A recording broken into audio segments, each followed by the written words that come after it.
네, 여러분들 안녕하세요. 시사타파의 심층 분석, 집권 여당 방송, 땡명 방송 시작하도록 하겠습니다.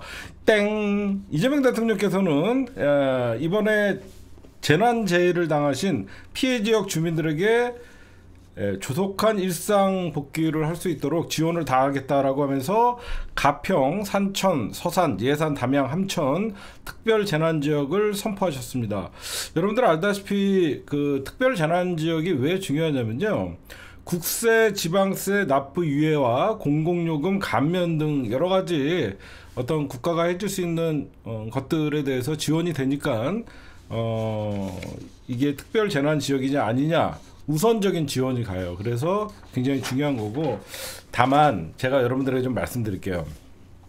이런 얘기는 사람들이 잘 안 하는데 특별 재난 지역 어떤 선포나 지정이나 어떤 우리 매년 수해나 재난재해가 발생을 하죠. 이거 어쩔 수 없는 게 자연 현상이니까. 그러나 최소화하는 게 중요하죠.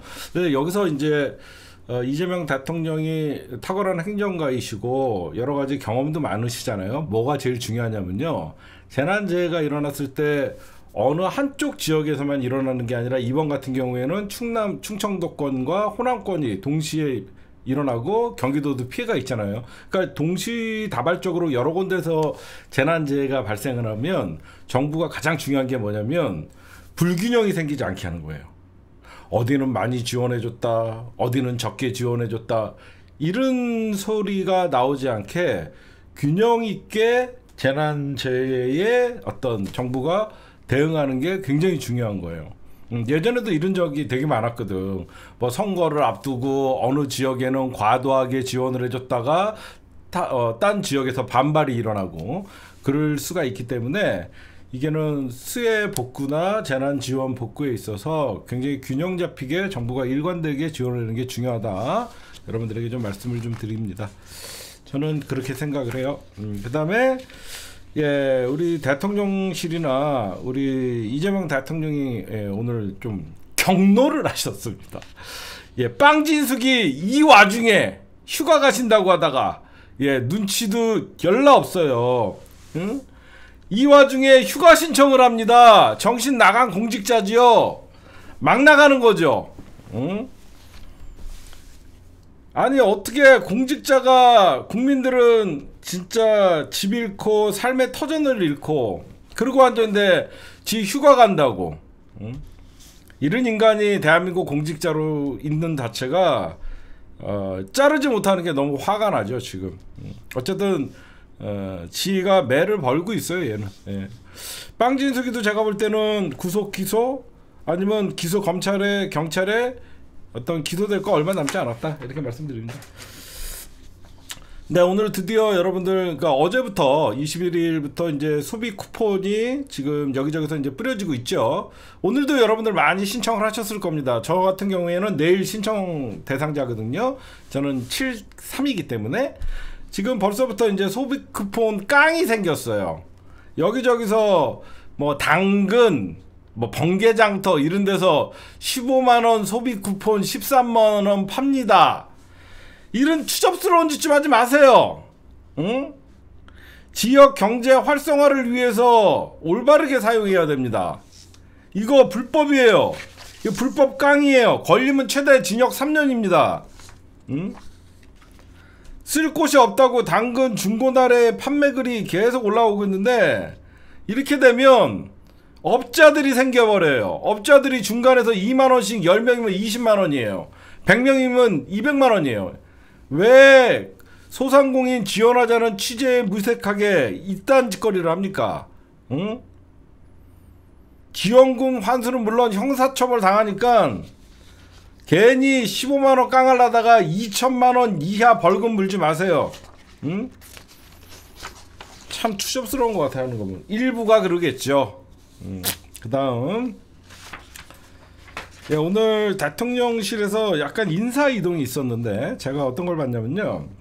이번에 인사 이동을 보다 보니까 제가 그 대통령실에서 가장 중요한 자리는 비서실장과 그 다음에 국정상황실장이라고 얘기했었잖아요. 근데 얼마 전에 송기호 국정상황실장이 임명이 됐어요. 그래갖고 송기호는 원래 국정상황실장은 찐 중에 찐을 임명하거든요. 옆에 두고 진짜 국정상황실장은 모든 뭐 재난, 재해, 경찰, 검찰 모든 국가의 상황을 용산에서 직접적으로 보고받고 대통령에게 전달하는 자리거든요. 그러니까 이재명 대통령의 최측근 중에 측근인 저 같은 사람이 국정상황실장을 원래 맡아야 되는 거예요. 급할 때 전화해서 뭐해 개총수 빨리 내려와 그래갖고 막 카니발에서 이렇게 방송하고 이렇게 최측근이 해야 되는 건데, 그때 송기호 국정상황실장이 임명된다 그랬을 때 사실 송기호 국정상황실장은 좀 의외였어요. 왜 의외였냐면 우리가 생각하는 국정상황실장에 앉을 만한 사람은 아니었거든요. 아니나 다를까 송기호 그렇다 그래갖고 송기호 국정상황실장이 뭐 잘못됐다는 사람이 아니에요. 이분은 사실 국제통상 경제 전문가예요. 국제통상 경제 전문가이기 때문에 이분이 이제 경제안보 비서관으로 이동을 하고 김정우 의원이 국정상황실장으로 다시 여러분들 왔습니다. 고 여러분들에게 말씀을 드립니다.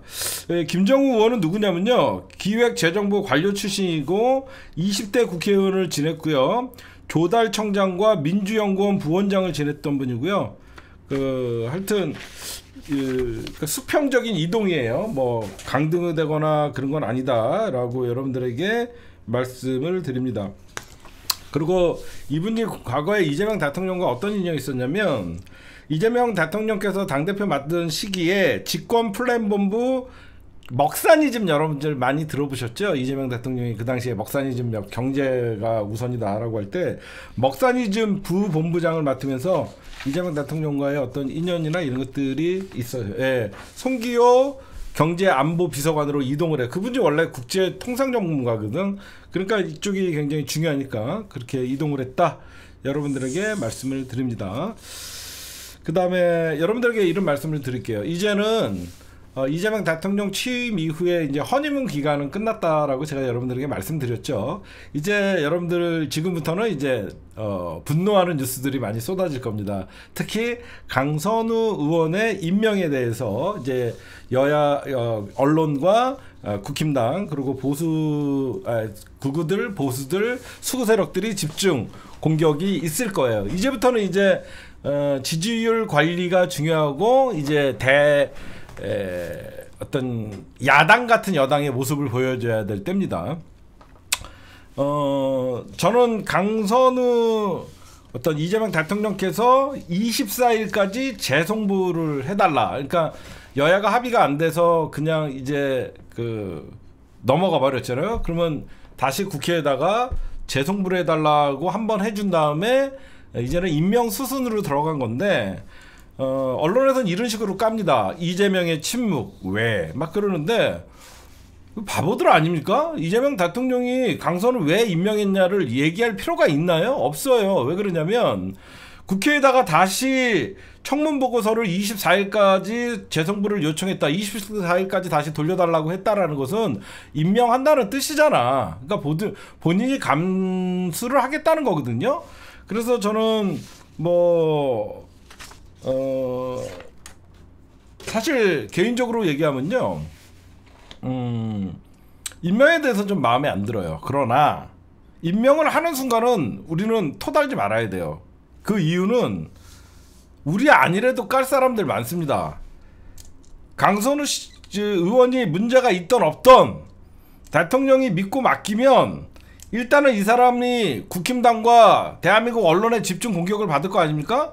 우리는 그냥 강선우가 실력 있고 책임 있는 사람이다 라고 하는 거로 저는 만족한다고 생각하는데, 다만 제가 아쉬운 건 있어요. 강선우를 감싸는 민주당의 지도부는 잘못됐어요. 그냥 가만히 있는 게 나아요. 이런 건 왜 그러냐면 의원들이 제 식구 감싸기 한다는 소리밖에 안 나와요.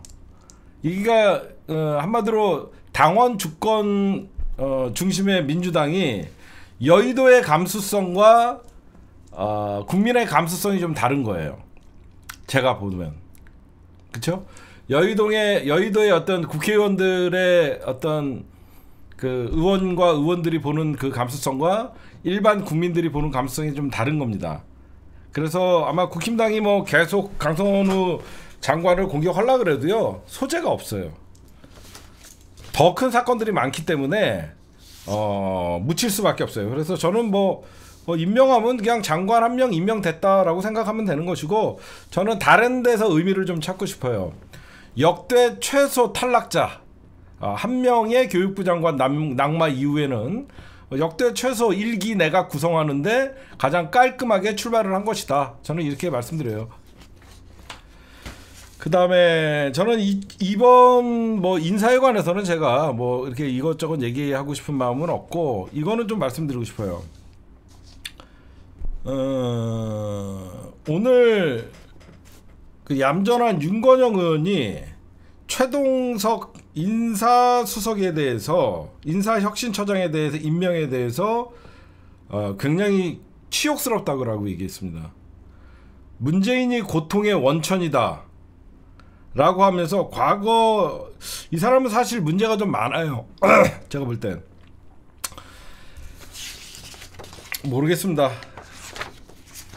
굳이 이 사람을 임명해갖고 친노, 친문, 친명으로 이어지는 그런 어떤 민주 정통 정부에 금이 가게 할 필요가 있었나?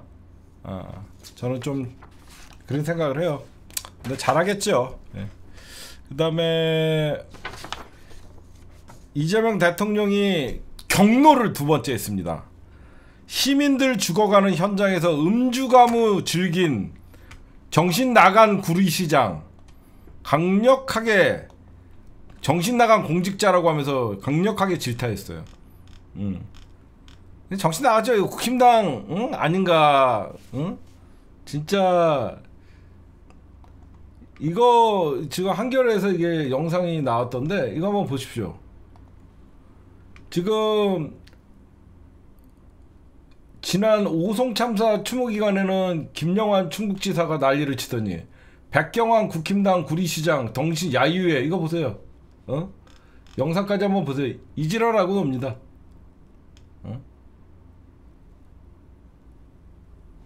아이고, 정신 역시 국힘당 클라스예요. 너희들이 뭐 변화는 뭘 변하냐, 너희들이. 그냥 그러고 살아라. 하여튼 저런 인간들을 구리 시민들 다음 지방선거 얼마 안 남았으니까 잘 좀 뽑아주십시오.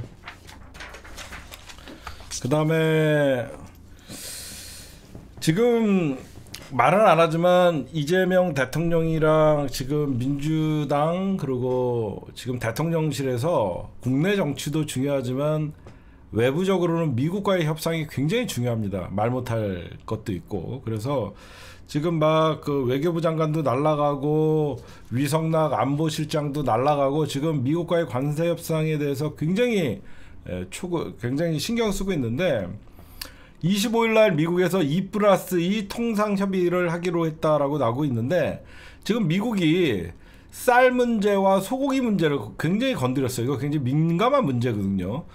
이제 미국에서 요구하는 게 30개월 이상의 어떤 소고기도 니들 수입해라. 지금 우리나라 같은 경우에는 30개월 미만의 소들만 지금 수입을 하고 있는데, 30개월 이상의 소도 수입하고 그러니까 우리나라의 이 쌀도 개방을 하라 이러고 있는데, 이거는 뺐습니다.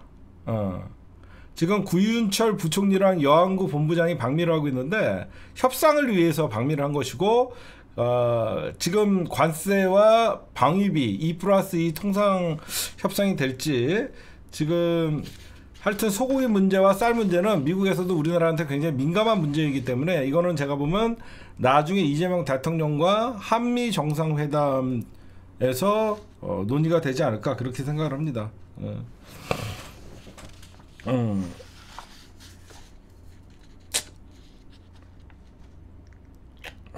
지금 미국이 주장하는 게 뭐냐면, 30개월 이상 소고기 수입을 금지한 국가는 러시아, 벨라루스를 제외하고 한국이 유일하다는 거야. 그러니까 미국에서는 원령 제한을 얘기하는 거예요. 근데 이거는 아마 김정환 산업통상부 장관 플러스 구총리와 함께 미국에서 2명대 2+2에서 아마 8월 1일까지 시한이 남아 있잖아요. 관세 종료 유예 기간. 요거에 대해서 굉장히 잘 할 것 같아요. 잘 할 거라고 믿습니다. 왜 그러냐면 지금 송미령 농축산부 장관도 소고기랑 쌀 개방 이거는 강력하게 반대했고, 이거는 여러분들 이럴 때는 우리 어떻게 해야 되냐면요, 소고기 쌀 이거 농민단체들이 이제 시위를 할 거 아니에요. 이게 좀 커져야 돼요. 이런 시위가 커지면 미국도 압력을 가하지 못합니다. 봐라, 내가 개방하고 싶어도 국민들이 이렇게 반대하는데 어떻게 하냐. 그래서 어쩔 때는 시위가 필요한 거예요.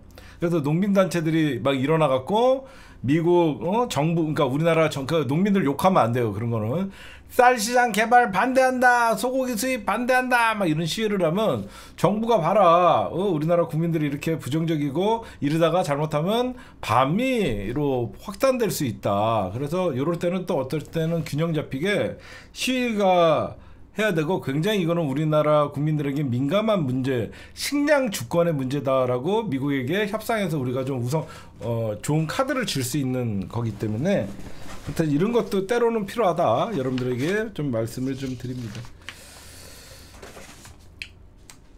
그 다음에 여러분들 궁금해하시는 오늘 요거 하고 이제 특검 얘기를 넘어갈게요. 오늘은 특검 위주로 좀 얘기를 많이 하도록 하겠습니다. 오늘 여러분들 김민석 총리가 한국노총과 민주노총을 방문했어요. 그래서 그 한국노총은 1994년에 생겼고 민주노총은 1995년에 생겼거든요. 양노총을 동시에 방문을 했는데 민주노총에서 시위를 하고 있었어요. 막 왜 갔을까?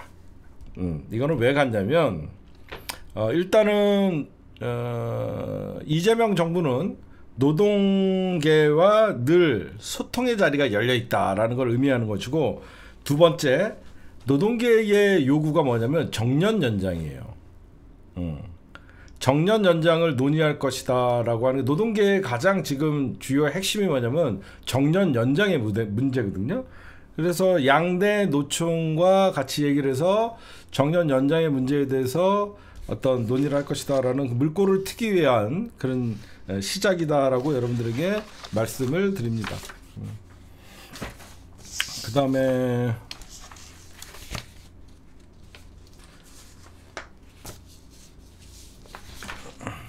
어이없는 윤석열 얘기 좀 할까요? 제가 윤석열 메시지 얘기 계속했죠. 윤석열의 옥중 메시지, 그러니까 자기가 일단 내가 궁금해서 하나만 물어볼게요. 이게 윤석열의 옥중 메시지거든요. 제가 좀 찾아봤어요. 뭐라고 씹으랬나. 이거 여러분들 윤석열 버전으로 해줘요. 그 재수없죠? 그냥 읽을게요. 제가 윤석열 버전으로 하려고 했는데 결국은 듣기 싫잖아. 뭐 듣기 싫어서 윤석열 버전이 아니라 그냥 한번 여러분들이 한번 보세요. 존경하는 국민 여러분, 저는 평생 몸담은 검찰을 떠나 정치에 투신하고 대통령 선거에 출마할 때부터 제 스스로 형극의 길로 들어섰음을 알고 있었습니다. 그럼에도 대한민국의 현실을 그대로 두고 볼 수 없어 그 길을 거부하지 않았습니다. 제가 비상계엄을 선포한 이유도 대한민국의 자유민주주의와 헌정질서가 절체절명의 위기 상황이라고 판단했기 때문입니다. 그리고 왜 비상계엄을 결단할 수밖에 없었는지 지난 탄핵 심판 과정에서 국민 여러분께 최선을 다해 설명을 드렸습니다. 말도 안 되는 정치적 탄압은 저 하나로 족합니다. 상급자의 정당한 명령에 따랐던 많은 군인들과 공직자들이 특검과 법정에 불려나와 고초를 겪고 있습니다. 저에 대한 정치적 탄압을 넘어서 죄 없는 사람들까지 고통을 받고 있습니다. 한평생 국가와 국민을 위해 헌신한 이들의 명예를 더럽히고 그들의 삶을 훼손하는 부당한 탄압을 즉각 중단하기를 바랍니다. 저는 앞으로 형사법정에서 비상계엄의 진실을 밝히기 위해 최선을 다할 것입니다. 이미 최고 권력을 가진 대통령이 정권을 찬탈하기 위해 내란을 일으켰다는 주장이 얼마나 터무니없는 것인지 입증하고 실무장도 하지 않는 최소한의 실무장 병력이 무엇을 의미하는지 분명히 밝혀낼 것입니다. 무엇보다도 군인과 공직자들에게 씌워진 내란 혐의가 완전히 부당함을 한 것임을 반드시 증명하겠습니다. 저희 판단이 옳았는지 비상계엄의 올바른 결단이었는지는 결국 역사가 심판할 몫입니다. 이렇게 썼어요. 그렇죠? 근데 내가 여기서 웃긴 게 하나 있어요. 말도 안 되는 정치적 탄압은 저 하나를 족합니다. 여러분들, 나 진짜 궁금해서 그러는데 윤석열이 정치 탄압 언제 받았어? 응. 나 진짜 궁금해서 물어보는 거야. 윤석열 정치 탄압 받는 거 본 사람 있어요? 응. 아니 윤석열이 정치적 탄압을 받았대. 그래갖고 내가 윤석열이가 정치적으로 탄압은 했지. 지가 언제 이재명 죽이려고 그리고 민주당 죽이려고 아니 언제 탄압을 받았지? 응? 그 다음에 정치적 탄압 나 하나로 족하다. 이게 마치 여태까지 막 부하들에게 책임을 떠넘긴다 이런 여론들이 비판적 여론들이 많으니까 정치적 나 하나로 족하다 그러면서 지가 모든 걸 책임지는 것 같이 얘기하죠. 아니에요. 김건희는 건들지 마라. 이거는 김건희는 잡아들지 말아라. 내가 나 하나로 족하니까 내 보스 최종 보스 김건희는 제발 건들지 마라. 진짜 로맨티스트예요. 등신도 이런 산 등신이 없습니다. 끝까지. 왜 그러냐면 윤석열 입장에서는 김건희가 밖에 있는 게 지한테는 유리하잖아. 변호사비도 대줘야 돼. 이것저것 다 김건희가 돈 갖고 있으니까 김건희한테 끝까지 꼬봉이죠. 근데 결국은 윤석열이가 정치 탄압 받았다. 제가 며칠 전에 이미 이런 걸 예상을 했는데 마침 얘가 이런 옥중 서신을 써줬어요. 제가 한 3일 전에 윤석열 옥중 서신 나오기 한 이틀 전에 이런 얘기를 합니다. 윤석열이가 지금 노리는 것은 내란 사범이 아닌 정치 사범이다. 그래서 이거를 제가 모스탄 왔을 때 이 분석을 해줬던 거 기억나시죠? 제가 모스탄 왔을 때 윤석열이가 희한하게 모스탄에게 편지를 쓰고 모스탄 얘가 미국의 극우 트럼프 미국의 부정선거론자들 이쪽이랑 같이 연대를 해서 이놈이 내란 사범이 정치 사범으로 어쩐 구체적 관심을 끌려고 하는 거 아니냐 이런 제가 분석을 했더니 아니나 다르게 이제 옥중 호소에 극우들을 선동하는 거예요. 이러면 이럴수록 여러분들 어때요? 웬만하면 국힘당이 논평을 하잖아요. 그래도 지네가 만들어냈던 전직 대통령인데 윤석열이가 정치 탄압 당했다라고 하니까 국힘당에서도 망상이다. 국힘당 지도부는 침묵. 국민의힘 전체적인 오늘 분위기 대략 난감. 오늘의 행간은 윤석열 구구 결집 옥중 메시지는 왜 나왔을까? 따당. 제가 볼 때 윤석열 구구 결집 옥중 메시지는 윤석열이가 다음 달에 열리는 전당대회에서 어떻게 해서든지 자기가 힘을 발휘하기 위해서 나 아직 살아있다. 왜 이런 말 같지도 않은 특검이 수사가 한창인데 이런 옥중 메시지를 날렸을까? 국힘당 지도부가 나를 잊지 말아요. 아직 나 살아있다라고 해서 다음 달 전당대회에 어떻게든지 이미 그 이상하게 생긴 애 뭐야 그 전환길이가 지금 국힘당 내부에 입당을 해서 침투했잖아. 이제 전환길과 김문수를 결집을 해서 자기 지켜달라는 겁니다. 제 말 맞죠? 응? 그냥 쓴 게 아니라 정치는 하나부터 열까지 이유가 있는 겁니다. 윤석열이 지금 이런 구구 결집 메시지가 지 어떤 재판을 받고 있는 도중이고 어떤 결심 뭐 1심의 선고가 나오는 그런 과정이 아니거든요.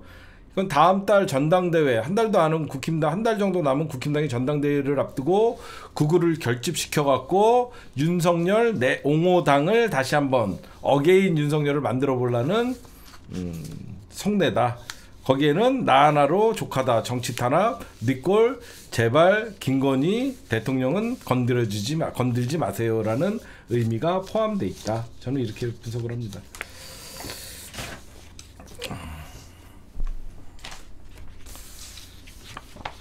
그 다음에 이 서울구치소장 얘기 좀 하도록 하겠습니다. 김현우. 이 서울구치소장 여러분들 이번에 착각하시면 안 되는 게 저번에 윤석열이를 출석을 하라는데 윤석열이가 출석을 안 한 것은 윤석열을 부른 곳은 내란 특검이었어요. 근데 이번에 윤석열이가 26일 날 나오라고 지금 했잖아요. 이거는 김건희 특검입니다. 무슨 말씀인지 아시겠죠? 지금 김건희 특검이 명태균 게이트를 때문에 29일 날, 26일이 아니라 29일 날 출석을 하라 그런 거예요. 저번에는 내란 특검에서 불렀는데 얘가 안 갔어요. 그랬더니 이번에는 김건희 특검에서 29일 날 출석을 요구한 거예요. 그때 내란 특검에서 윤석열을 인치하기 위해서 서울구치소장에게 계속 협조를 해달라 그리고 공문을 보내고 막 그랬더니 그 당시에 서울구치소장이 어떤 태도를 보였냐면 특검 검사 보내라, 검사가 데리고 가라 이런 짓거리를 했어요. 이건 어디까지나 법무부에서 구치소장이 사실상 직접 양팔 잡고 법무교도관들이 양팔을 잡고 호송차에다가 태우면 되는 거거든요. 근데 얘는 안 합니다. 진짜 웃겨요. 이거는 김건희 특검이 이번에 내란 특검에 이어서 윤석열이가 출석하도록 수사에 협조하도록 김현우 서울구치소장에게 공문을 보냈어요. 그러면서 특검은 지금 이제 벼르고 있습니다. 먼저 특검의 지휘를 따르지 않았어요. 내란 특검의 지휘를 서울구치소장이 먼저 따르지 않았어요. 오히려 검사를 보내달라는 황당한 공문을 다시 보내서 그러면 김 소장은 왜 자꾸 이런 식으로 하냐? 전직 대통령에 대한 예우를 자꾸 핑계 삼는데요. 전직 대통령에 대한 예우를 자꾸 핑계 삼는데요. 파면된 대통령인데 뭔 전직 대통령을 지금 예우를 서울구치소장이 계속 하고 있어요. 이런 놈들은요, 제가 저번에도 얘기했듯이 왜 서울구치소장이 이러냐, 얘네들 결국은 나중에 로펌에서 데리고 간다라는 말씀 드렸잖아요. 그래서 그 수용자 자기네들 변호사들이 원샷 감옥 케어를 해준다라고 얘기했잖아요. 그러니까 지손으로 윤석열 끌어냈다라는 오점을 남기기 싫은 겁니다. 이게 나쁜 놈이죠. 이게 저번에도 여러분들에게 말씀드렸지만 지금 김현우 서울구치소장은 2월 달에 서울구치소장으로 발령이 났는데 2월 전에 어디 있었냐면 수원구치소에 있었어요. 수원에서 이화영 전 평화부지사와 검사들의 술파티, 이화영 부지사가 폭로했던 그 쌍방울 김성태 회장과의 그 연어 파티를 했던 그 교도 구치소장이었어요. 그래서 그 사건이 있은 다음에 바로 윤석열에게 잘 보여서 서울구치소로 올라온 놈이에요. 이런 거는 아마 법무부에서 좀 저는 빠른 판단이 좀 있어야 되지 않을까 좀 생각을 합니다. 그 다음에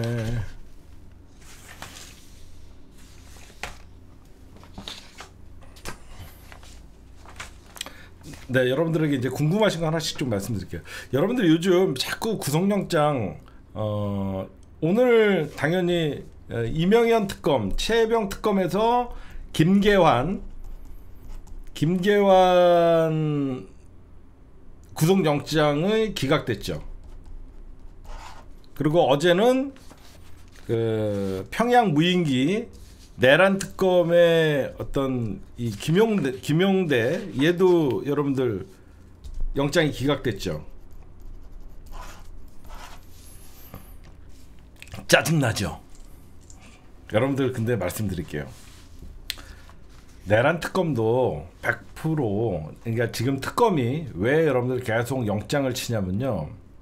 영장을 쳐갖고 100% 통과가 안 돼도 영장을 치는 겁니다. 그 이유는 김계환이는 제가 봐도 영장 기각될 거라고 아마 이명현 특검에서 생각을 했을 거예요.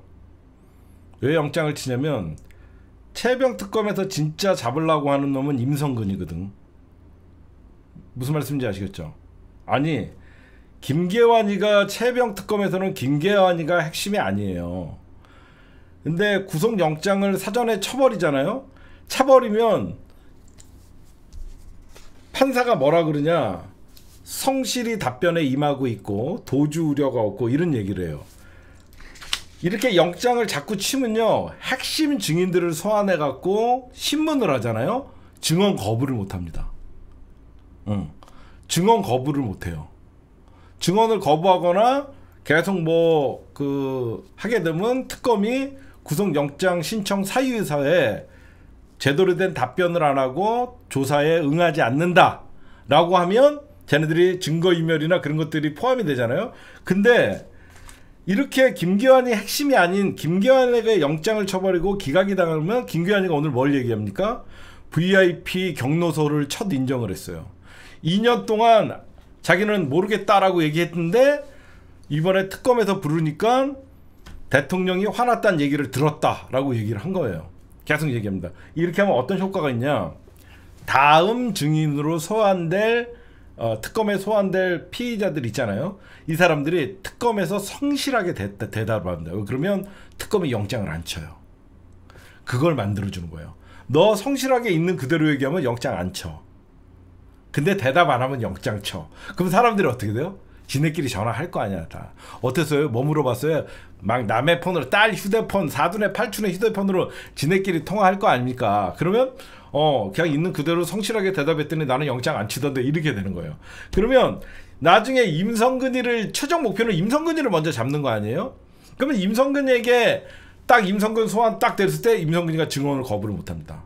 증언 거부하는 순간 자기 구속되는 거 아니까 어떻게 해요? 술술 불어요. 그래서 지금 여러분들 내란 특검에서 전부 김태효 저런 애들 구속 면하려고 다 부는 겁니다. 이제 아시겠죠? 응? 구속 면하려고 술술 부는 거예요. 아, 그 당시에 계엄 때 나 들었다. 안 나왔던 얘기들이 막 나오는 게 특검이 이게 엄청나게 고도에 왜 여러분들 알다시피 특검에서 최병 특검의 핵심은 김건희, 윤석열, 임성근 잡으면 되잖아요. 그쵸? 임성근, 김건희, 윤석열이야 핵심은 최병 특검. 김건희 특검의 핵심은 누구예요? 김건희. 그 다음에 김건희 특검에서의 핵심은 국힘당 의원들 관계된 친윤 세력들 거기에 관계자들 해먹은 놈들. 사실 여러분들 뭐 주가 조작한 놈 요런 놈들은 잡범이에요. 특검에서 볼 때. 그렇지 않아요? 주가 조작에 가담한 놈들은 김건희 특검에서 볼 때는 대가리를 잡는 게 중요하지 이건 잡범들이란 말이야. 그러니까 영장을 먼저 쳐버려. 그러면 사람들이 여러분들 영장 쳤다고 생각해봐. 우리가 그냥 구속영장 남이 당하니까 우리가 편하게 얘기하지만 여러분들이 만약에 구속영장을 검찰 특검에서 쳤다 그러면 가슴이 철컹하는 거야. 지금 들어가면 나 못 나올 수도 있어. 이게 되는 거야. 그래서 미리 불러도 혐의가 없다 얘기 잘하면 영장을 안 치는 거야. 누가 봐도 여러분들 여기저기서 김태효나 막 증언 열심히 막 말 바꾸고 막 언론에 나온 애들 왜 영장 안 치지 그러잖아. 성실하게 답변하면 다음에 한 번 더 불러요. 영장 안 치는 거예요. 그러니까 이게 엄청나게 무서운 거예요. 그러니까 김계환이가 오늘 봐봐요. 성실하게 특검의 조사에 그러니까 임하기 전에 영장부터 쳐버리잖아. 치고 나서 했더니 대통령이 화났다는 얘기 들었다가 바로 나오잖아. 그쵸? 그런 게 있어요, 여러분들. 봐봐요. 그리고 평양 무인기, 이 무인기도 여러분들 최종 보스는 누구예요? 윤석열 아니야. 평양 무인기도 최종 보스는 윤석열, 김용현이를 잡는 거 아닙니까? 그러니까 김용대한테 영장을 치잖아. 김용대 드론 사령관한테 영장을 딱 쳐. 그러면 얘 영장 기각돼. 여러분 영장 기각된다고 조사 안 합니까? 다음에 부를 땐 어때요? 완전 자세가 다르대요. 구속영장 한번 쳤다가 기각됐는데 특검에서 다시 부르잖아요. 조금만 증언 제대로 안 하면요 구속영장 재청구할까봐 진짜 성실해진대요. 여러분들도 그러지 않겠어요? 한번 진짜 지옥을 갔다 왔잖아. 영장 실질 심사 받느라고 법원 가갖고 이렇게 구치소에서 대기하고 있다가 기각되면 나오는 건데 특검에서 이번에 기각됐어요? 다시 불러요. 김용대 씨 지난번에 어디까지 조사했죠? 이거 그때 지금도 그때 생각이랑 똑같습니까? 기억 안 납니까? 그러면 제가 집에 가서 곰곰이 생각해 봤는데 그 당시에 윤석열, 김용현이 지시가 있었고 윤석열의 전화를 받았습니다. 이렇게 되는 거예요. 응? 여러분들이 보셔도 한번 아니 특검이 영장 재청구 못할 이유가 있어요? 없잖아요. 이런 식으로 그러니까 여러분들이 볼 때는 영장이 왜 기각됐지? 특검도 알아요. 요거 갖고 왜 김기환이 같은 경우에는 이제 전역을 했고 군인으로서 그러니까 구속 사유가 여러분들 가장 중요한 게 증거인멸, 그 다음에 도주 우려잖아요. 김기환 사령관 같은 경우에 도주 우려는 없잖아요. 평생 군복 입고 살다가 연금 받아먹고 여기서 살아야 되는데 도망갈 이유가 없잖아요. 그리고 나름 특검에 성실하게 대답을 했다는 거야. 그러니까 특검이 봐도 김기환이 우리가 원래 목표가 김기환이가 아니잖아요. 그래서 그런 게 있는 거예요. 그래서 결국은 특검이 어제 여러분들 저도 화났지만 드론 사령관 영장 기각했잖아요, 법원에서. 근데 특검이 바로 뭐라 그래요? 김용대 다시 소환해갖고 조사하겠다. 그럼 태도가 달라져요. 그러면 바로 김용현, 그러니까 평양 무인기, 즉 전쟁 도발을 하기 위해서 드론 사령관을 이용해서 드론을 날렸다잖아요. 그러니까 여기서 드러나는 게 뭐냐? 김용대를 조지면 당연히 김용현이가 나오고, 김용현을 조지면 결국은 윤석열이 나오는 거예요. 그래서 최종 보수까지 가는 그래서 조은석 특검을 조승사자라고 하는 거예요. 조승사자. 최병 특검은 제일 그 중에서 하바리는 임성근 구속시키는 게 목표고, 그 다음에 김건희, 이종호 이렇게 가는 거잖아요.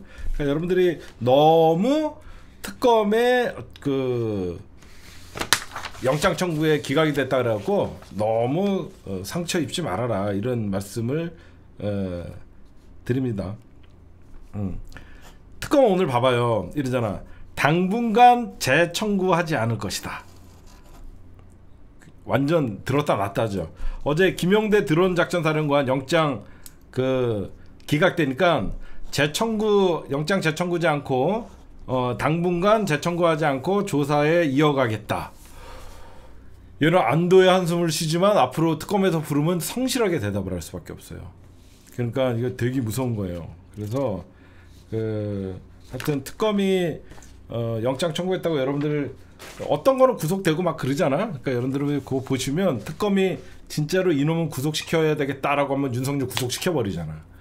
막 PPT 100몇 장씩 준비해갖고 진짜 구속시키려고 하잖아. 근데 이런 김기환이 같은 애 구속 PPT 같은 거 안 하잖아. 그치? 이제 좀 알겠죠, 특검의 전략을. 이런 쪼무레기들은 니들 안 불면 니네들 구속이야. 그렇게 하면서 영장 치는 거야 그냥. 그 다음에 내란 특검 얘기 좀 여러분들에게 좀 이어가서 할게요. 오늘 여러분들 내란 특검에서 경향신문 단전 단수 지시 의혹, 이상민을 25일날 소환한다고 합니다. 어떤 의미가 있을 거예요? 이상민도 알죠. 25일날 소환해서 제대로 얘기 안 하면, 왜 그러냐면 여러분들 이상민을 특검에서 소환한 다음에 절차가 뭐야? 조사한 다음에는 여러분들 영장 청구, 그 다음에 기소해요. 잘 들어보세요. 특검에서 이상민 25일날 소환한다.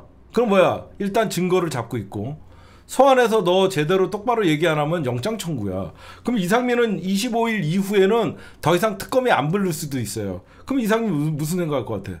25일날 가갖고 제대로 부느냐 아니냐. 그러니까 얘는 지금 얘 판사 출신이잖아. 얘는 저 판단할 거야. 제대로 있는 거 다 얘기하고 불구속 재판을 받는 거를 선택할 것이냐, 끝까지 충안고파의 나는 충안고파야, 의리를 지켜야지, 윤석열이 죽으면 나도 죽어야지 하면서 묵비권 행사한다든가 말을 안 하면 바로 구속영장 청구해요. 그러니까 여러분들 완전 피말리게 하는 거야. 그러니까 옛날에 여러분들 윤석열이가 이걸 쓰던 방법이에요. 검사들이 이런 식으로 자기만 수사하는 게 아니라, 윤석열은 진짜 인간 이하의 친윤 세력들 검사들은 어떠냐면 가족과 사촌 주변 사람들을 이렇게 수사를 합니다. 윤석열, 한동훈 친윤 새끼들이 어떤 식으로 수사하냐면, 만약에 저를 잡기 위해서는 제 주변을 구속시켜요. 검사들이 원래 그랬어요. 그러다 보니까 사람들이 왜 검찰 수사받다가 왜 자살할 것 같아요? 나만 죽으면 공소권 없음으로 돼갖고 이 사람들한테 피해가 안 가니까. 정말 잔인한 새끼들이에요. 이 정치검사 새끼들, 친윤 새끼들이 늘 써먹던 사람 게 뭐냐, 그 주변을 구속시키고 주변을 괴롭히면 이 사람이 최종적으로 선택하는 게 뭐예요? 나만 없으면, 나 하나만 없으면 모두가 편안할 텐데.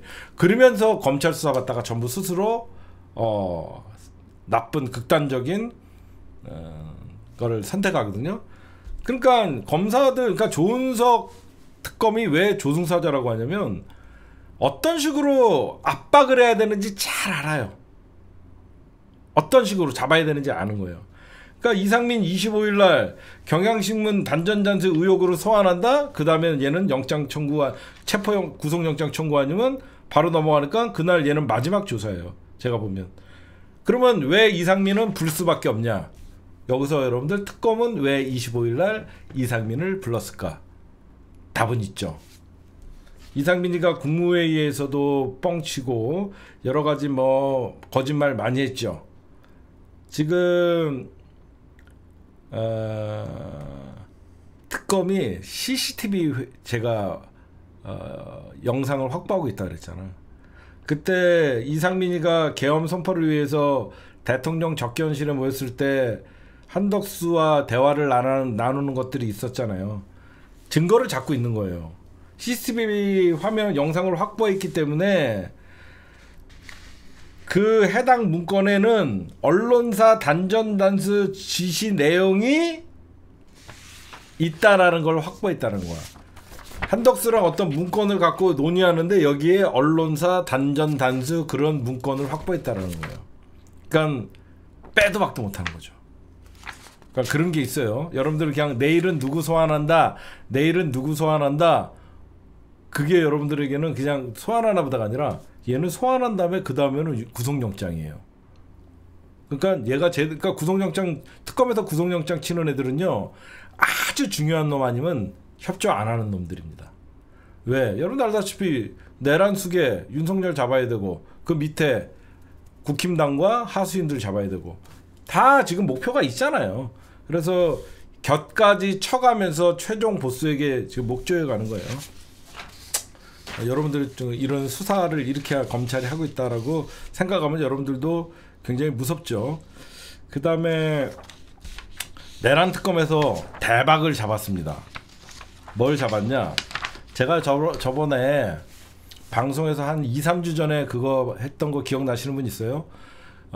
문상호 정보사령관은 어떻게 보면 현직이었잖아요. 근데 노상원 전 정보사령관은 외부 민간인의 어떻게 보면 지위를 받았다고 했잖아. 여러분들 알고 있죠? 노상원은 전 정보사령관이고 문상원은 현 정보사령관이었는데 정보사 안에 노상원의 오비 부대가 있었다. 그때 제가 여러분들 문상호 정보사령관이 몽골에 날아갔다라는 얘기 들으신 분 있어요? 이 새끼 이상하게 그 당시에 이 문상호 정보사령관이 몽골에 날아갔었다. 그게 뭐냐면 몽골에 있는 북한 대사관과 접촉을 통해서 사전에 북한의 그 어떤 그 뭐라 그러죠? 충돌을 야기시는 공작을 시도했었다. 근데 그게 몽골 수사 정보기관에 걸려갖고 잡혀 있는 거를 문상호가 가서 데리고 왔다. 이런 얘기를 했죠. 지금 특검에서 뭘 밝혀냈냐면요. 문상호가 계엄 선포 9일 전에 대만을 갑니다. 이상하죠? 대만을 날아가요. 문상호가. 대만에 그 민진당이 있어요. 대만의 민진당을 찾아가서 계엄 지지 선언을 부탁합니다. 그럼 여러분들 왜 대만에 갔을까? 퍼즐이 맞춰져요. 여러분들 알다시피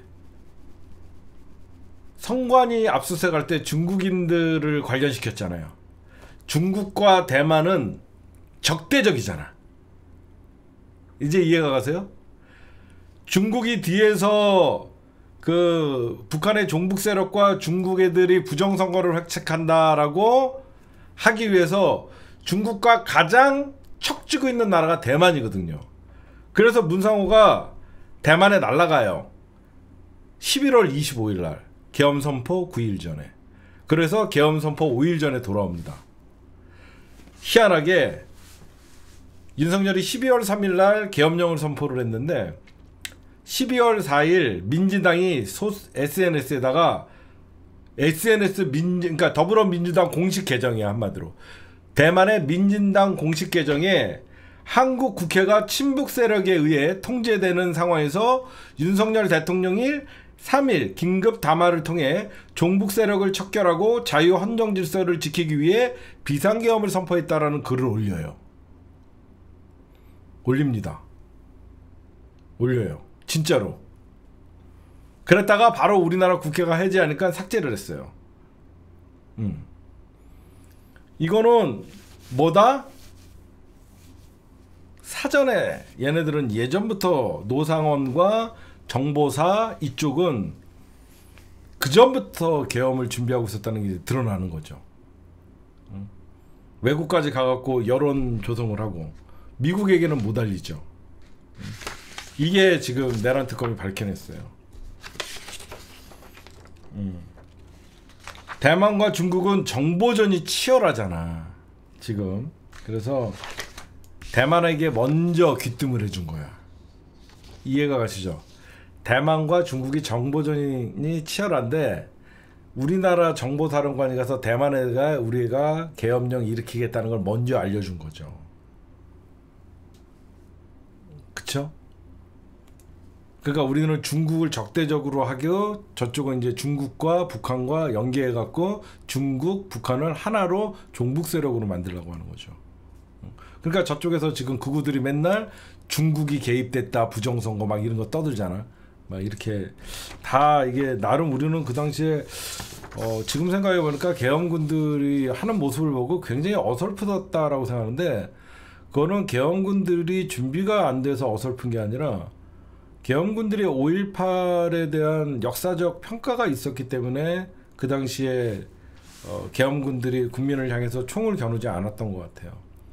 저는 그날 여러분들 알다시피 저는 국회 앞에 현장에서 계엄군들을 총을 치면서 총치워 그랬던데 그래서 제가 현장에서 봤을 때 얘네들 뭐가 이렇게 어설프지 이렇게 생각했는데 그거는 어설픈 게 아니라 지금 생각하면 마음이 너무 아파요. 그 군인들은 항명하고 있던 거야. 나는 걔네들에게 총치워라고 하면서 어떻게 보면 심하게 꾸짖었지만 걔네들은 지금 군에서는 진압하라 그랬는데 항명을 하고 있던 거야. 그러니까 내가 지금 생각하면 그 친구들이 그 순간 얼마나 군에서는 지금 국회를 쳐들어가고 끄집어내라고 하는데 걔네들은 움직이지 않았어. 걔네들은 계엄군이 아니라 시민을 지키기 위해서 자기네들이 일부러 어설프게 한 거야. 그러니까 나는 지금 생각하면 내가 그날 국회 앞에서 계엄군들에게 어설프고 애들이 뭐가 이상해라고 생각했는데 그 젊은 청년들은 그 짧은 시간에 엄청난 판단이 있었고 자기네들이 고뇌를 한 거지. 진짜 슬픈 일이죠. 걔네들은 항명을 하고 있었던 거야.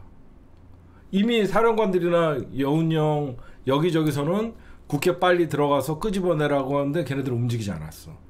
시민들은 얘네들한테 뭐라 그래. 걔네들은 이건 아니다라고 판단을 한 거지 이미. 지금 생각해보면. 그 순간 여기저기서 욕 먹고 있으면서도 그 군인들은 항명을 하고 있었던 거야. 불법적인 지시에 대해서는 따를 수 없다라고 하면서 나름 소신을 지켰던 거지. 지금 생각해보니까. 그런 사람들 나중에 꼭 저는 그 군인들 우리가 계엄군이라고 부르지 말고 국민을 지켰던 현장에 출동했던 그 군인들에게 저는 훈장이라도 좀 줘야 된다고 생각해요. 우리가 그때 계엄군이라고 욕했지만 단 한 명도 우리 시민들에게 폭력을 행사하거나 그러지 않았어요. 제 눈으로 봤거든요. 그분들의 트라우마를 치료해. 그분들도 피해자거든요. 윤석열이라는 이 잘못된 지도자 내란 사범 때문에 그 불법적인 명령에 항거했던 그 군인들도 명예를 꼭 회복시켜주고 그분들이 계엄군이 아닌 그날 명령에 의해서 출동했지만 현장에서 국민을 지키는 역할을 했다 그러면서 꼭 그분들의 명예도 저는 세워줘야 된다고 생각합니다. 그 다음에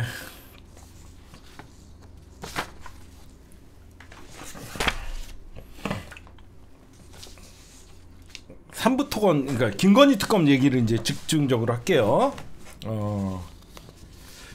여러분들 왜 김건희 사건 핵심 피의자들이 도주를 할까? 이상하죠. 그리고 제가 저번에도 늘 말씀드리지만 이종호, 뭐 내일 2차 조사 불응, 내일 출석 예정, 진술 거부권 행사할 것. 여러분들 왜 이종호는 저렇게 세게 나올까요? 응? 이런 새끼들은 피라미예요. 제가 늘 얘기하지만 이런 주가 조작 브로커 중에 이종호급들은요 진짜 피라미들이에요. 진짜 몇천억 굴려먹고, 제가 예전부터 얘기했잖아요. 진짜 주가 조작의 큰손들이나 제대로 된 놈들은요 한국에 없어요. 이미 주가 조작은 다 나가요.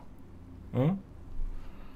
이종호가 진술 거부권을 행사하고 이런 건 뭐냐면요, 피라미가 거물인 척 하는 겁니다. 제 말 이해가십니까? 자기가 특검에 가서 얘기해보면 별거 없네가 되면 오히려 자기는 빨리 기소해버리고 자기가 구속될 수 있으니까 피라미가 거물인 척 하는 거예요. 그래야지 특검이 자기한테 뭔가 나올 게 있는 줄 알고 계속 자기에게 뭔가를. 근데 왜 그러면 이종호가 저렇게 좀 당당하게 까불고 저렇게 다니는 이유는요, 아는 게 없어서 그런 거예요. 알아봐야 김건희 거 몇 개, 그 정도? 이미 우리가 아는 정도? 그런 겁니다. 진짜 잡아야 될 놈들은 이런 놈들이에요. 도망간 놈들. 제가 어제 얘기했던 밀양설이 돌고 있다는 이기훈, 지금 특검에서 빠르게 이기훈을 자본시장법 위반의 수배를 전단을 뿌려버렸습니다. 해양경찰에. 지명수배를 때려버렸어요. 엄청 빠르죠. 안 도망가는 놈들은 피라미예요. 그거 잡혀도 지 별거 없으니까. 응? 이런 놈들은 왜 도망갔을까 생각을 해보십시오.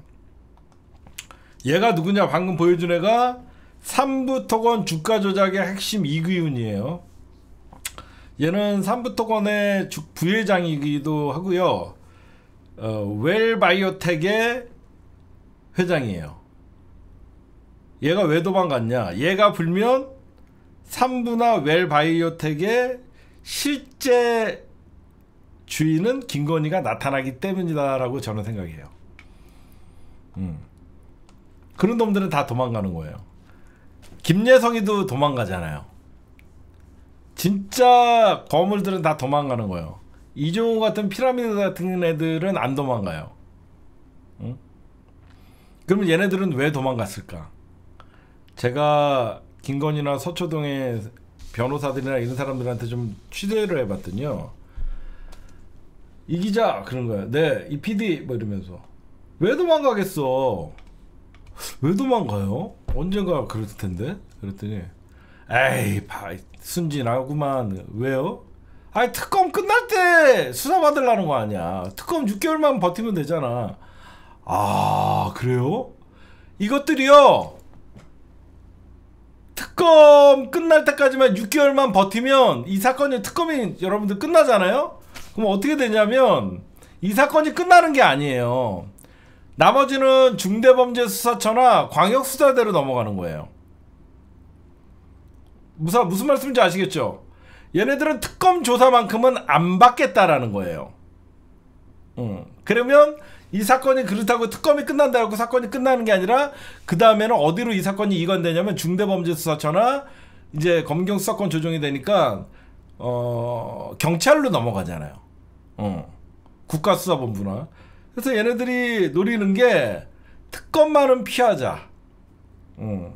지금 그렇게 6개월만 지나면 이제 좀 세상도 조용해지고 특검이 없으면 나머지 뭐 구속영장 때 김건희, 윤석열 막 이렇게 되면 자기네들은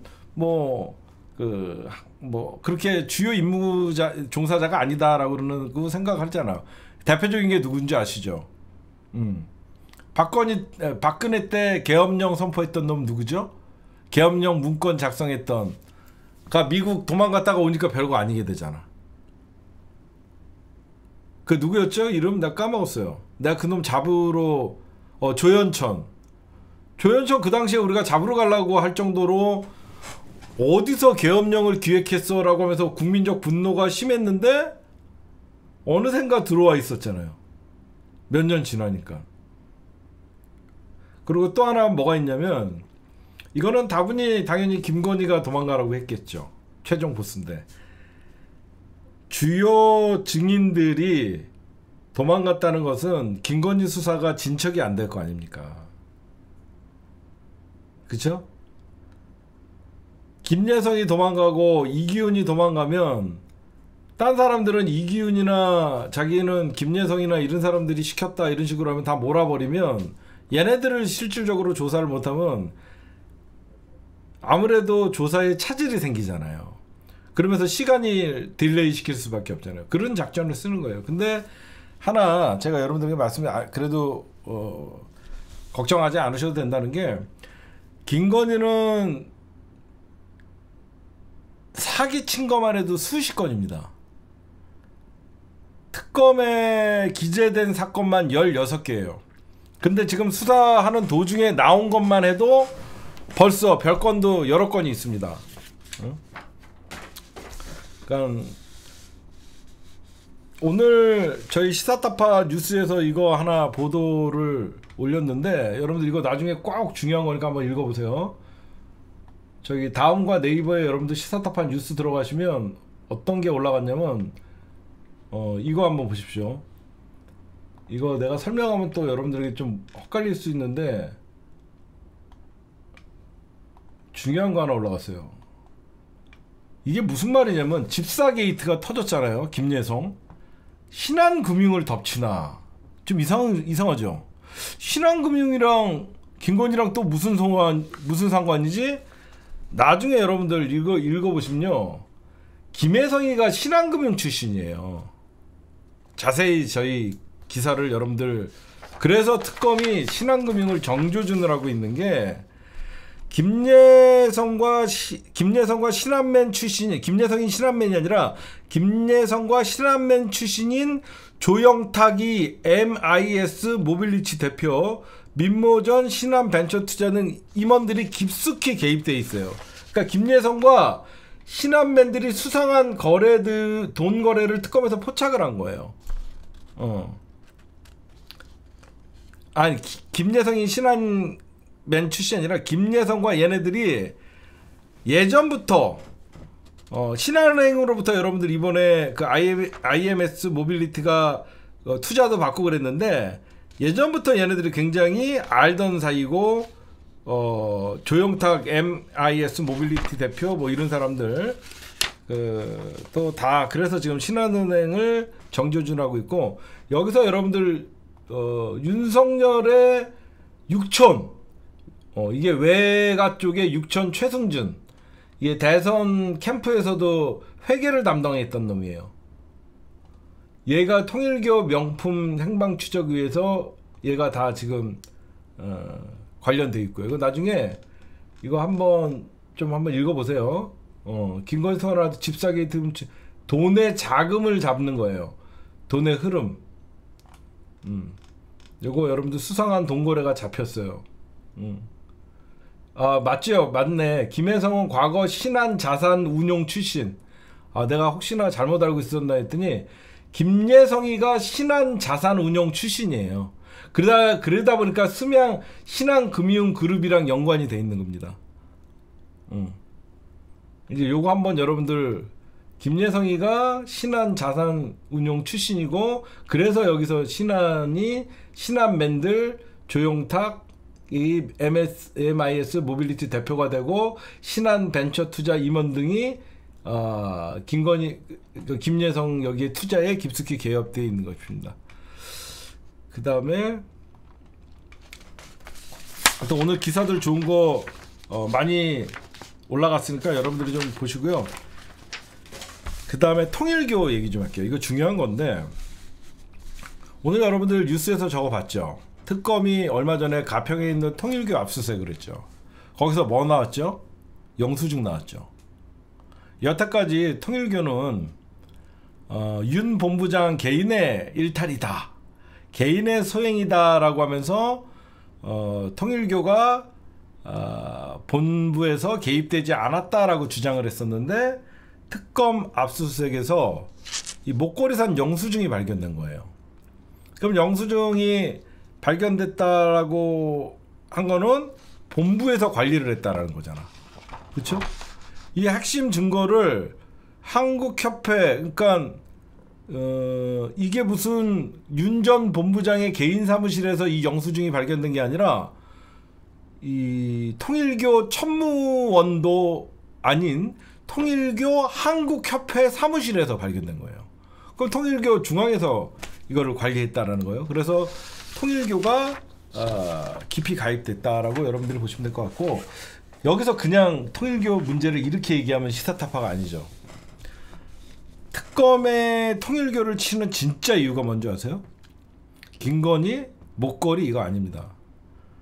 통일교가 국힘당 전당대회에 개입돼 있습니다. 거기에는 권선동과 친윤 세력들이 있는 거예요. 지금 특검이 잡고자 하는 거는 권선동과 친윤 세력들을 잡는 겁니다.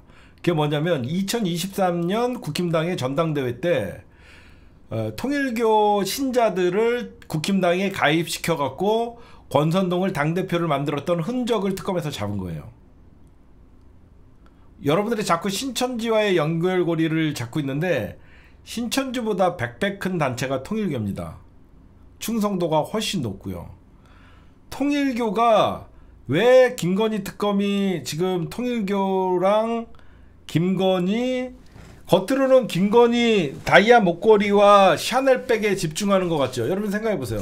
김건희 다이아몬드 목걸이 받은 거랑 백 해봐야 여러분들 김영란법 위반밖에 더 됩니까? 청탁금지법 위반? 별거 아니죠. 근데 뭐하러 특검이 저번에도 명품백도 있고 그런데 다이아 목걸이 해봐야 김건희가 저지른 죄 중에는 진짜 세 발의 피 아닙니까? 여기에 배후에는 건진법사가 끼어있죠. 건진법사와 통일교의 윤 전 본부장이 국힘당 당대표 선거 전당대회에 개입했던 단서를 잡은 거예요. 그래서 권선동이를 압수수색했던 겁니다. 이제 이해가 가세요? 그냥 권선동이를 특검이 먼저 압수수색한 게 아니라 통일교의 윤 본부장이나 건진법사에게 당대표 선거를 앞두고 지원을 요청하거나 당원 가입을 독려해달라고 했던 그런 흔적을 잡기 위해서 간 거예요. 왜 그러냐면 통일교 관계자들이랑 뭐 당대표 가입, 만약에 윤 전 본부장에게 권선동의 비서들이나 보좌관들이 뭐 당원 가입 증명 방법 이런 것들을 통일교에 보냈다 그러면 이거 전당대회에 개입시킨 거거든요. 그러니까 통일교가 국힘당과 끈끈하게 전당대회까지 개입됐다라고 지금 얘기하는 거예요. 그래서 이게 뭐냐면 특검이 어디까지, 권선동에도 조만간 제가 보면 구속돼요. 이 통일교 윤 전 본부장이랑 그 다음에 이 건진법사가 대화는 나누는 게 있어요. 서로 윤심은 변함없이 권선동 의원이다 라고 하면서 통일교가 지금 한학자 통일교 총재도 수사 대상이고, 종교가 지금 전면적으로 개입된 게 사실 이 이면에는 좀 긴데 하나하나 설명해 줄게. 통일교가 국힘당 전당대회나 권선동을 당대표로 밀어붙여갖고 친윤 세력들을 밀어서 노렸던 게 YTN 인수야. 정확히 얘기하면 YTN 인수와 캄보디아 개발 원조예요. 그쵸? 제가 보면 딱 그거예요. 두 개야. 통일교가 미쳤다고 김건희한테 목걸이를 사주고 왜 그랬겠어? YTN을 인수하는 문제, 거기랑 캄보디아를 개발하는 문제, 이 두 개가 통일교에서 추진하려고 했던 거야. 그러면 집권 여당이고 당대표였던 선거에 개입을 해서 권선동이를 반드시 당대표를 만들어야 되는 그 과정이 있었던 거예요. 그거를 지금 특검이 잡은 거예요. 그러니까 지금 권선동 여유 있는 척하지만 여기에는 누구도 개입돼 있어요? 이철규, 건진법사, 통일교 윤본부장, 권선동, 제가 볼 땐 다 개입돼 있습니다. 그래서 특검이 결국은 통일교를 치는 것 같지만 결국 통일교를 이용해서 뇌물을 먹고 금품을 수수하고 그 요구를 들어주려고 이철규는 직접 한전 사장에게 전화를 해서 YTN 지분을 팔라고 국회에서 발언을 하고. 그렇죠. 이철규도 그러니까 순서를 이렇게 보셔야 돼요. 특검이 단순하게 통일교를 치는 게 아니라 통일교가 왜 김건희랑 국힘당 전당대회에 왜 얘네들이 개입을 했을까? 권선동이나 친윤 세력들을 당대표를 만들어주고 어떻게 만들어준다? 자기네들의 신자들을 국힘당에 가입시켜갖고 국힘당 당원으로 어마어마하잖아. 몇만 명이 동시에 가입하거나 몇십만 명이 동시에 가입해버리면 진짜로 전당대회 한 번에 후천거릴 수 있잖아요. 그 정도의 통일교가 친윤의 요구를 들어줬던 그 흔적을 찾는 거야. 그렇게 되면 얘네들은 그 진짜 이 선거법 위반뿐만 아니라 다 구석이죠. 거기를 잡기 위해서 먼저 통일교를 조지기 위해서 누구죠? 한학자 통일교 총재는 예전에 제가 라스베가스에서 도박한 흔적이 있다. 이걸로 조지는 거고, 그 다음에 윤 본부장이랑 건진법사의 커넥션은 그 뇌물 수수로 조지다 보면 너희들 이거 어디까지야? 너 국민의당 누구랑 접속했어? 너 이거 왜 그러면 당원 가입했어 안 했어? 이런 식으로 가면 결국 최종 보스는 김건희, 권선동, 친윤, 윤석열로 가는 거예요. 그렇게 여러분들이 보시면 될 것 같아요. 그러니까 그냥 통일교 압수수색 그런 게 나오는 게 아니다. 여러분들 보시면 이철규도 압수수색했죠. 권선동 압수수색했죠. 응? 특검이 그냥 통일교 애들 조지려고 하는 거예요. 뭐하러 여러분들 검찰이 종교와 싸우려고 하겠어요. 결국은 통일교가 나는 누구누구 권선동의 말을 들었고 이철규의 말을 들었고 김건희의 말을 들었다라고 하면 통일교는 그런 뇌물수수했던 윤 본부장이나 건진법사가 책임지는 선에서 끝나는 거고, 거기에 통일교라는 조직이 전면적으로 국힘당의 전당대회에 개입했다라고 하면 거기서 이제 문제를 책임져야 되는 사람들은 그 당시에 친윤 지도부가 되겠죠. 그거를 수사하는 거예요, 여러분들이. 그래서 이제 통일교에서 김건희 목걸이, 제 말 이해가 가시죠? 김건희 목걸이 받은 거랑 가방 받은 거, 김건희가 한 악행 중에 진짜 세 발이 피잖아. 근데 왜 특검이 이걸 정조준하겠어? 응? 통일교, 건진법사, 국힘당 전당대회, 그래서 대가성 YTN 인수와 캄보디아 개발 사업. 그 개발 사업을 하기 위해서 갑자기 윤석열이 캄보디아의 지원금을 7배인가? 갑자기 확 늘려버리잖아. 그래서 여러분들 보면 오늘 김건희 특검이 어디를 압수수색했냐면 수출입은행을 압수수색을 해요. 이거 수출입은행에서 허가를 해줘갖고 돈의 규모를 늘려준 거거든요. 그쵸? 그러니까 그냥 특검은 지금 이미 목표가 누구인지 눈에 보이는 거죠. 이거는 국힘당 친윤 세력과 김건희 그리고 YTN, 캄보디아 다 하는 거죠. 지금 오늘 밤 수출입은행을 이틀째 압수수색했어요. 한국 수출은행에 대해서 디지털 자료 압수수색을 진행하고 있고 다 그런 겁니다, 여러분들. 저는 특검이 이거 굉장히 통일교 압수수색하고 뭐 이런 거를 하면 너무 대박인 게, 결국은 국힘당 친윤이 통일교랑 손을 잡은 거잖아, 전당대회 개입을. 근데 겉으로는 정광훈이랑 손잡은 척 했잖아. 이거 대박 싸움 나는 거야. 제 말 무슨 말인지 알아요? 겉으로는 정광훈 세력들과 손을 잡아갖고 윤석열 지지를 응원을 해달라고 했던 놈들이 뒤에서는 이단인 통일교랑 손을 잡고 있었다라고 생각하면 국힘당과 정광훈은 또 난리가 나는 거지. 정광훈이랑 쟤네들은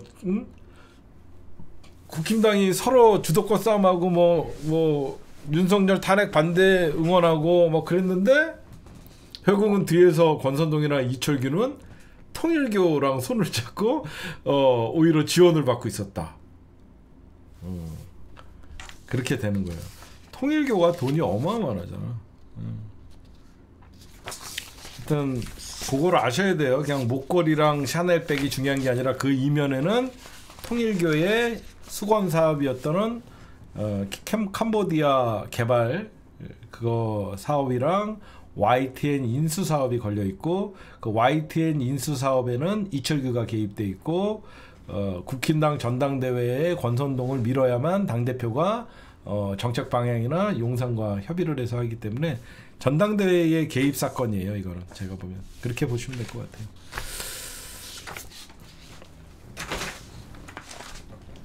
그 다음에 예, 지금 이 와중에 아직도 국힘당 정신을 못 차리고요. 지금 새 인권위원, 지금 인권이 개판이잖아요. 새 인권위원회 극우 지영준, 박형명, 김용원 같은 인간이에요. 이런 극우들을 인권위원회 2명이 국힘당이 추천을 했습니다. 이게 이번에 국힘당 추천목이었나봐요. 새 국가인권위원으로 지영준 55세, 박형명 64세의 변호사를 추천했는데, 이거는 여러분들 우리가 막을 수가 있어요. 왜 막을 수 있냐? 이거는 표결을 해야 됩니다. 인권위원들은 국회 본회의에서 표결을 하기 때문에 이거는 부결됩니다. 부결되기 때문에 얘네들은 임명이 안 된다고 보면 돼요. 얘는 극우 기독교계 내란 옹호 인사입니다. 제가 말씀드렸던 지명준 변호사는요, 법무법인 저스틱스 대표 변호사고요. 군 법무관 재직 중이던 2008년에 군대 내 불온서적 지정에 반대하며 헌법소원을 냈다가 파면당했는데요. 그때는 되게 정의로운 사람인 줄 알았거든요.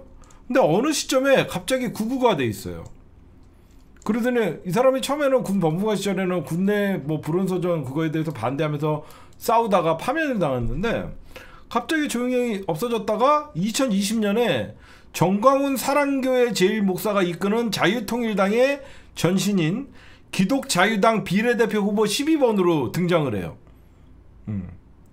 갑자기 정광훈 당에 입당해갖고 비례대표 12번으로 배정되기도 했던 인간이고, 그 다음에 두 번째 박형명 변호사는 어떤 사람이냐면, 서울 남부지법 부장판사를 마친 뒤 법무법인 김장리 강남사무소 대표 변호사를 맡고 있고요. 2022년 대선 때 윤석열을 공개 지지했던 인간이고요. 하여튼 이런 성소수자를 혐오하고 내란 옹호 인사를 적극적으로 내란을 옹호했던 자입니다. 지금 이번에는 야당 원내 교섭단체 모길에서 국힘당이 2인을 추천을 했는데요. 이거는 민주당이 부결시키면 돼요. 너무 걱정 안 해도 아직 정신 못 차린 거죠. 그 다음에 지금 땅이 수기가 안 될 거 알면서 계속 막 정의로운 척 합니다. 친윤 4인방, 뭐 지가 얼마 전엔 다구리를 당했다라고 떠들더니 이번에는 지가 친윤 4인방을 거취를 결단하라. 그 친윤 땅이 수기가 얘기하는 친윤 4인방은 나경원, 장동혁, 송원석, 윤상현 이 사람들인데, 얘는 지가 안 될 걸 알면서 어차피 이미지, 얘는 저는 세입자입니다 라고 하면서 국회의원 스스로 관두고, 얘는 진짜 위선과 대표적인 사람이에요. 국민만이 우리를 지켜줄 수 있다라고 얘기를 합니다.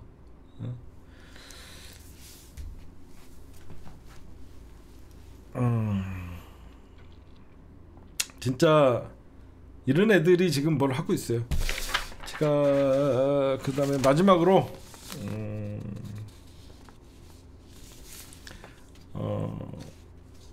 제가 딴 거는 다 인정을 했는데 강준욱은 인정을 못한다고 어제도 말씀드렸는데, 다행히 스스로 사퇴를 했죠. 저는 이 말씀 한 번만 드리고 오늘은 좀 마칠까 합니다. 강준욱 국민통합비서관이 자진 사퇴를 했어요. 근데 후임도 보수에서 뽑는다고 합니다. 국민통합을 반대 진영의 사람을 인사를 쓴다라고 해서 통합이 된다라는 착각을 버려야 됩니다. 오히려 우리 쪽의 사람들이 끊임없이 찾아가서 손을 내미는 게 더 통합이 되는 거고, 그게 진정한 통합인 거예요. 저는 이런 거는 잘못된 방향이라고 생각해요. 국민통합 비서관이라고 그래서 보수적 색깔을 갖고 있는 사람이 국민통합 비서관으로 들어온다 그래서 그게 국민통합이냐? 저는 절대 그렇게 생각하지 않습니다. 오히려 더 우리 쪽 같은 사람이 들어와서 끊임없이 그들을 찾아가고 그들의 얘기를 들어주고 귀가 열려있는 모습을 보여주는 게 진정한 통합이라고 생각해요. 그리고 이왕 좀 이제 좀 많이 지났으니까 저도 한 말씀 좀 드리고 싶은 거는, 지금은 통합이 중요한 게 아니라 청소가 시급한 시기입니다. 청소를 제대로 하면 그라운드가 깨끗해지면 좋은 사람들이 나오는 겁니다. 진흙판에서 싸우고 있는데 통합하자고 하면 전부 지저분한 사람들밖에 안 보이는 거예요. 청소가 먼저예요. 지금은 통합이 먼저가 아니라. 저는 그렇게 생각합니다.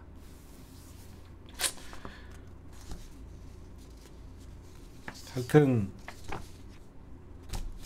강준욱은 잘 결단했다고 생각합니다.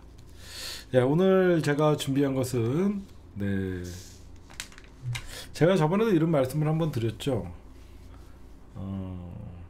진정한 통합은 단죄로부터 시작돼야 돼요. 저는 늘 그렇게 생각하거든요. 용서와 화해라는 거는 죄지인자들이 진정으로 참여하고 끊임없이 피해자들에게 사과와 반성을 할 때, 그때 피해자들이 용서와 화해를 하는 것이고요. 용서와 화해는 적어도 단죄가 일어난 다음에 용서와 화해가 있어야 되는 거예요. 그게 국민통합의 지름길인 거예요. 단죄하지 않으니까 본인들이 뭘 잘못했는지도 몰라요. 지금은 단죄의 과정에 있는 거예요. 그 단죄의 과정은 통합으로 가는 길입니다. 단죄하고 있는 도중에 청소가 시급한 시기예요. 오늘 제가 준비한 건 여기까지입니다. 녹화는 여기까지만 하도록 할게요.